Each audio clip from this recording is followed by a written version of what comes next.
Yo, welcome to another episode of Superkick podcast. I'm your host, Ringside P.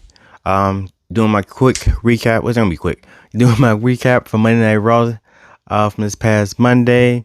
Hope you guys are enjoying the week so far. Make sure you like, subscribe, share, comment, all that good stuff there. I'm dropping another what if, maybe later today, which is Wednesday or Friday. I don't know. I might space out the Friday, but it's ready to go though. But I might drop gotta drop the trailer for it for you guys so you can see what that is. That should be pretty cool. Hope you guys enjoy it. Let me know. Like I said, give me feedback on that. Let's get into the episode.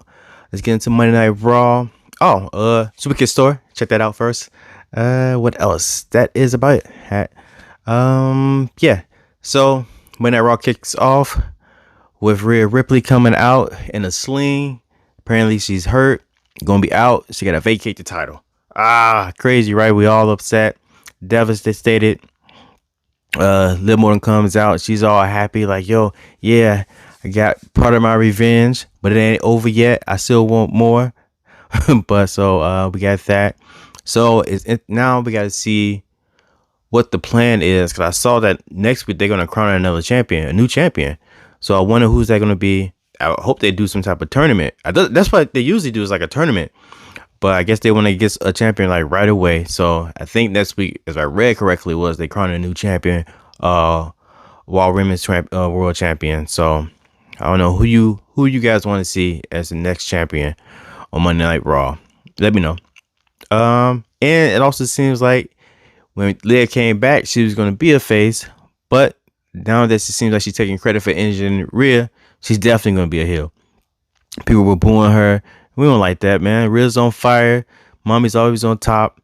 She just came off a big WrestleMania win, and now she's off. She's injured, and now we'll know we're going to see Rhea again. Maybe 3 months, maybe 4 months. Who knows, you know? But it's a big loss, I feel, to the women's division on Monday Night Raw. Hopefully they can make up for it with this, whatever they plan on doing with the title. But like I said, we'll see going forward.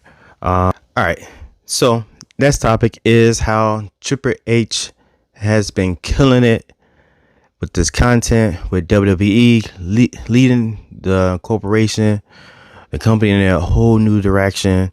Everything's just like fire. Let me adjust this real quick. It's bothering me. Boop, boop, boop.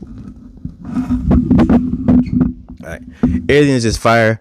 And I feel like, yeah, you know, we as fans, we appreciated what Vince McMahon had did with the company, with WWE, with WWF all these years. Whenever he came out, he got, you know, like the pop and the standing ovation and everything. But it seems like this time was just Triple H comes out, like, even at WrestleMania, I feel like I felt it. And then watching it in Montreal on Raw, like, the love is different, man. It's like, I don't know, man. It's just hard to explain. Like, you can just feel it. Like, we just know everything's just fresh, and it feels like we just been waiting for this moment for a long time. And even though, like, you know, stuff has been cool and been good for, you know, I say good like 2 years now. You know, like, it seems like whenever Triple H puts his hands into something, it turns out to be great, right? And when he was hit over there at NXT, the product was great. And then, you know, they took him off of that, and Vince and what's called took over. And now he's over here. And when he was doing stuff, and it was like, yeah, this is Triple H, so we love it. And then it seemed like they had pushed him back to the side, and it was like, took over again. We didn't like it, you know. And now he's back, and, you know, the new Triple H era of WWE. Man, it's just, like I said, just the energy is different, man. So we got to say thank you to Triple H, man. Like, he's like the MVP of what's been going on in this new era of professional wrestling, and it's great, man. Like, I don't know if you guys feel the difference. I mean, I gotta know you guys can see the difference in the content, but just the difference, and it seems like it's just the energy with WWE all around. Like, it seems like everyone is just having a good time, from the commentators to the ring announcers to just the superstars. That just people seem to just be having fun, and it just seems like a fun environment just to be in. And it translates well into over into TV and just the production, you know. So that's cool to see. In addition to him being out there for that, he announced new World Tag Team Championships. It was just similar to this design here. So Awesome Truth are the first tag team to be able to carry these new championships. I think they are an upgrade from the last championships. And we definitely know SmackDown getting some new titles. I'm kind of wondering if they're going to change the Undisputed Championship. If that's going to have a new look to it. I thought they're going to change the World Heavyweight Championship since it just came out, maybe like less than a year. But I don't know, man. How you guys feeling the new championships? I'm seeing mixed reviews or whatnot. But I don't know yet. I feel like I need to see them a little bit more. I'll put like a little picture up for you guys to see or whatnot. So, I mean, new championships on the horizon, I really hope that they put a mid-card women's championship for the main roster. They got one on NXT. They probably should have just made that one able to go against all three brands. There's so much talent, and I feel like the talent is just not enough TV talent for all the talent that's out there. So give them something else to work towards instead of always trying to pair them up into tag teams. But I don't know, man. I want everyone to get their proper shine. So hopefully they can do something with that. We still get more QR codes, more Uncle Howdy's type of stuff. I don't know how I feel about it, because Bray's gone, but I do want all the Bray stuff because all the stuff was cool to me. I really loved all that stuff. That different directions is like different. The creative process and being detective, trying to figure out what this means, this piece, this puzzle, this message, this QR code or whatever. It leads to, well, we assume that it leads to Uncle Howdy in some form. But I love like the actual like being a detective in a sense, trying to just figure out, but what does this mean? Like, we know that this is probably gonna lead to Uncle Howdy, but why are they saying this? Like, what piece of the puzzle is this to show us? It's like I forget that movie with Tom Hanks and the Da Vinci Code, something like that, so that's cool. I just feel like that's something that how they trying to do with that. But how do you guys feel about this possible Uncle Howdy stuff, coming back up? You guys want it? You guys not want it because Bray's not involved, and maybe Bray would have did things a little bit different or a lot differently than how things are going. Let me know. Continue on because I'm breezing through all this real quick. We got the super kicks of the week. I know the week ain't over, so I might save it. I think I might save it, but I got a person in mind. He's usually on point. He's definitely a big sneaker here. I'm gonna save that for next episode when I compare it on SmackDown or whatnot. Other thing I had noticed was Maxine Dupree is putting the work in. She's getting better, and gotta take my head off to that, man. Like, I feel like she heard the fans, and they were booing her, just because of her work. And she wants to get better, and that's all you can ask for from the people that you watch on TV, these superstars. Like, they actually care about what they're doing, and it's out here just making a check, getting a check or whatever. Like, they actually want to get better. They put in the work in. You can see it, you can feel it, and I think it will pay off. And her having like some big moment, and all like the fans like really like stand up and like appreciate like seeing her come from point A. Get her, over the pump B, and just being the best version of herself she can be in the ring.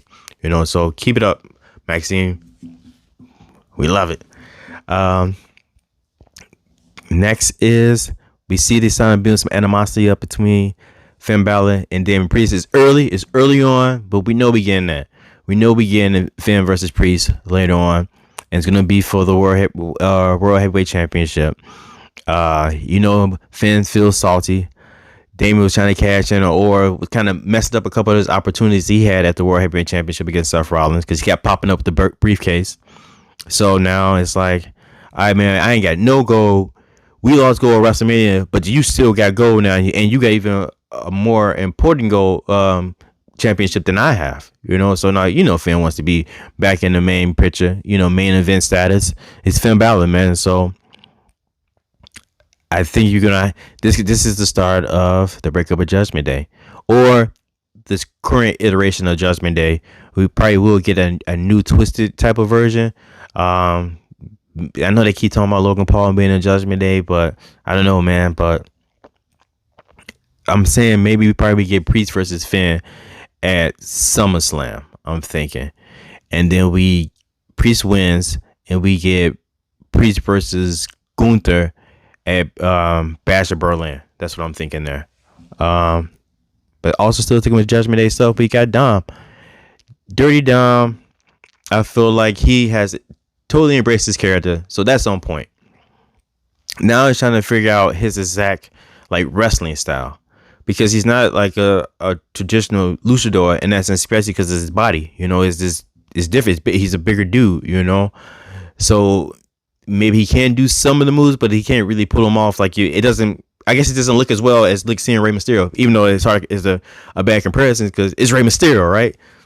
But Dominic needs some type of hybrid luchadoring like style. You know, it was cool to see him doing that Canadian Destroyer on the apron against Andrade. So I'm hoping that, you know, and it's probably just gonna take some time. Dom come up with his own, certain wrestling style that suits him best. But I have no problem with Dom, man. Like I like what he's doing, man. Like he's embraced his heel character. I watched him at WWE World with an interview, and he was in and out of being a regular dude, but then being back into character, you know, and so that's cool. Just put all the heat. Just keep doing stuff to get heat on you. Be the most hated superstar of all time, and just embrace it, man. Just love it, man, and just constantly just get better with your in-ring abilities, you know. What is next? Like I said, I spoke about the tag team championships. I love that we're seeing more tag team wrestling from both the men and the women. So I hope that continues on. And I want to see the women's tag team championships defended more often. I think we're going to get to the point where, like I said before, we're going to get Jade and Bianca versus the Kabuki Warriors, and Jade and Bianca are going to be tag team champions. And man, there's so much dope talent. It's just like I said, man, it's just not enough TV time for all the talent that's out there. But man, we got to find a way to really showcase all these different superstars' abilities out here in these wrestling streets, man. You know, what else? Isn't that? I'm keep saying that. Cody came out, you know, did his old traditional, you know, promo. Spoke about The Rock. Said The Rock got more gas in the tank, and I don't doubt it. It was hard to really say based off his match at WrestleMania because I feel like he really didn't do anything. Like I said, man, I was waiting to get, you still got a chance, and I know it's still possible for The Rock to still get that. The Rock ain't no bum. It's The Rock, you know, People's Champion. You know, he got moves. He just, you know, probably just a little rusty, but I know that moment is gonna be, you still got it, is gonna come for The Rock. As far as how many matches I think The Rock has left in him, I'm gonna say about 3. I think he's gonna have some match against him and Cody Rhodes for sure. Some possible maybe like multi-man match again, and then we're gonna get that showdown between Roman and The Rock, possibly at like WrestleMania or something like that. But how many matches do you think The Rock got left? Do you want to see any matches with The Rock actually in him? You know, let me know. Some people probably think he's my man. He's washed up. He's a bum. You know, we won't see him no more. Just stick on the microphone. But if you do want to see The Rock, let me know. What else? And closing out the show, Sami Zayn, man, versus Chad Gable. I love that entrance. You know, coming in from the outside of the arena into the arena, walking down to the stairs, working down the stairs, getting over the railing, you know, into the ring, just being amongst the people. The energy is crazy out there in Montreal. It's for Sami Zayn. You know, he's a guy out there. It probably, they can't probably do that all the time because it would probably be a little sketchy. Jay had to push the dude out of the way because they, you know, fans wouldn't be on TV. They see you and they want to take pictures or whatever, so they don't know how to act. But maybe they can do a little bit more and maybe section it off a little bit better, just kind of protect the superstars just in case you get someone that's a little sketchy trying to come out there. But that was a phenomenal match between Sami Zayn and Chad Gable. Of course, Sami Zayn won. I don't know how long I think Sami Zayn is gonna be in the Continental Champion. I think it's. I would love to see Chad Gable win it at WrestleMania if WrestleMania is in Minnesota, you know. But but I do want to see Chad Gable win that title. I think he deserves it. He's been putting in work for a long period of time. He's been solid, then had good character gimmicks, bad gimmicks, and now like give me Perk Angle or Perk Gable, I'm ready to see that, man. I'm ready to see that for him. He turned heel, snapped. Man, I'll be tired too. I'll be pissed off too, man. Like, I hope you win this, and I can't beat you. I told you everything you know, and I can't beat you. Give me this ankle. Give me this ankle, yo. But yeah, I want to say that's my match. That is my match of the night. I want to say match of the week. That's my match of the night. Chad Gable versus Sami Zayn. I said we saw the heel turn coming. I didn't think they was gonna do it so soon. I probably was expecting it maybe a little later on. Kind of built up a little back and forth, but hey man, it's here now, so we got to deal with it. And maybe not Backlash. Backlash is too soon, and they get Clash at the Castle. Man, SummerSlam would probably be a good matchup for Chad and Sami Zayn. But I don't know, man. How you feel about Chad Gable doing the heel turn? Do you want to see him become a champion? Should he be Sami Zayn to be champion? I don't see why he shouldn't be Sami Zayn, honestly. But some people might not want that, But I wanted to keep this short because I'm trying to do these 2 pods a week, quick. Try to stay more current with everything. I say I got my what if dropping maybe Friday. I might save it to Friday. But I am going to drop the trailer tomorrow so you guys can get ready for that. Hope I can get this edited so it can come out in a decent time so you guys can see it. But man, thank you guys always for liking, subscribing, sharing, commenting. By the side, trying to do some lives, Ashley. Yeah, man, I tried to hop in the live. It didn't work. I don't know why. I feel like an old fart because I can't get technology to work properly, but I don't think it was my fault. But yeah, man. Check out the Superkick store. Link is in bio for all this great stuff that I got going on. Reels, shorts, TikToks, everything, man. Just check me out, man. Until next time, man. Adios. Peace.